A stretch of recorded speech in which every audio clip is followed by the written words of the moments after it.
Jadi apa yang Mbak Sasa sampaikan ya, memang tahun ini kami berusaha untuk menaikkan batas harga rumah subsidi yang dapat diberikan untuk MBR ya.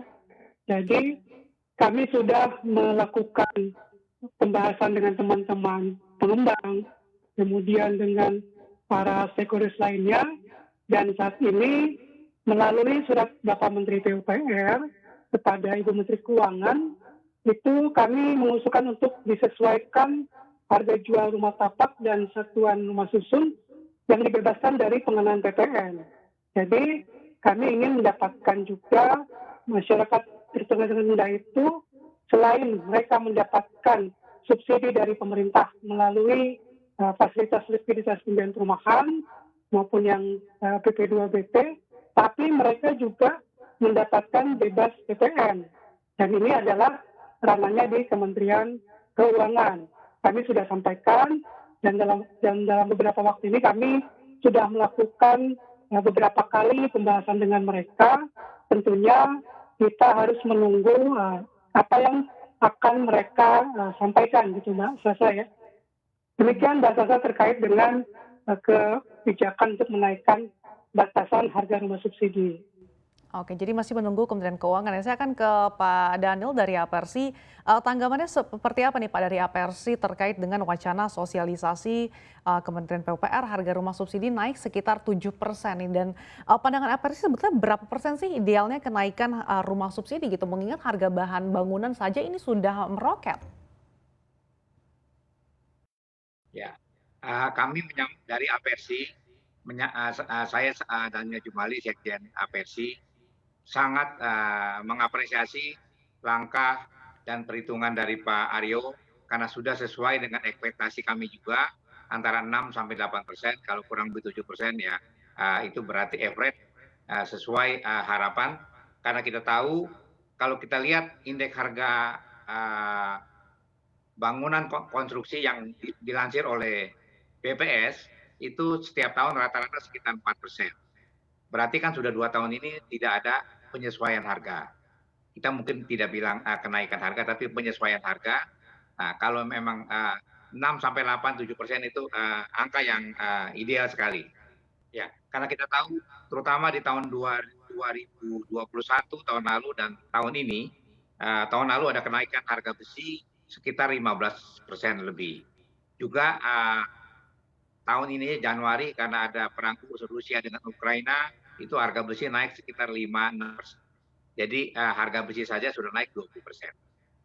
Dan apalagi selama 2 tahun ini, 2021 dan tahun 2020, belum ada penyesuaian harga terhadap kenaikan bahan bakar. Terima kasih.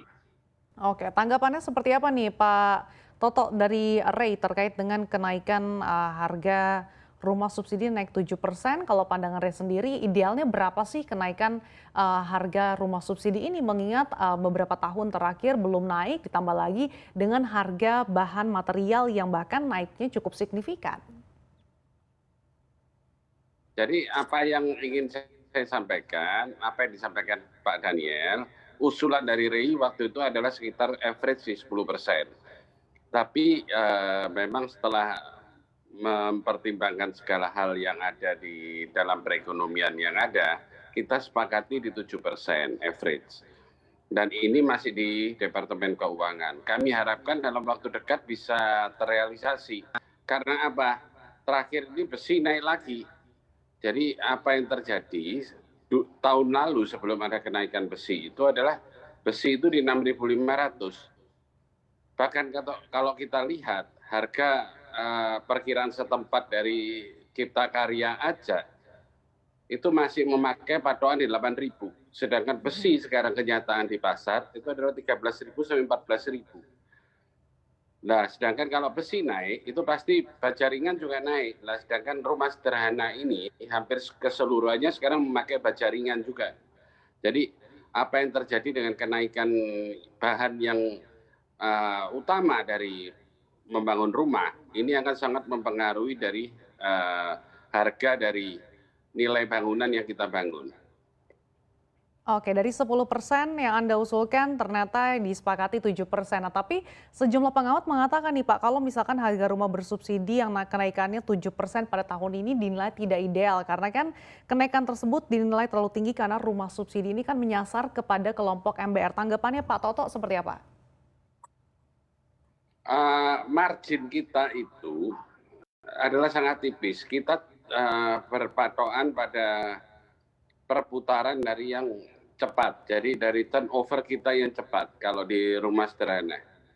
Jadi begitu kemakan sesuatu bahan material utama kita naiknya yang luar biasa, itu otomatis margin kita hilang sudah. Oke, baik. Kalau dari APRC seperti apa Pak terkait dengan kenaikan harga sebesar 7% ini dinilai tidak ideal karena menyasar MBR. Tanggapan dari APRC seperti apa? Ya, memang kalau kita lihat dari BPS punya perhitungan IHPB untuk bangunan konstruksi itu kalau per tahun rata-rata 4,14 sampai 4,7%, berarti kalau ditotal kan hampir 9%. Nah, tapi kalau pemerintah mengambil angka 8%, ini juga cukup memadai ya.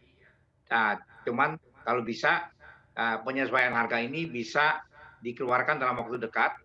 Takutnya harga bergerak lagi, ini mempengaruhi komposisi harga bangunan. Apalagi tadi sudah dijelaskan Pak Toto, yang tadi saya jelaskan juga, itu besi naiknya luar biasa. Tahun lalu naik 15% lebih, tahun ini saja mungkin baru 3 bulan pertama ini sudah naik hampir sudah 6%. Berarti besi dan baja, terutama yang baja ringan itu yang banyak dipakai buat material pengganti kayu sebelah untuk genteng itu sangat tinggi sekali. Jadi kalau bisa penyesuaian harganya dari pemerintah ini bisa keluar lebih cepat dan Oke. bisa direalisir di lapangan sehingga bisa meminimais angka-angka. Terima kasih.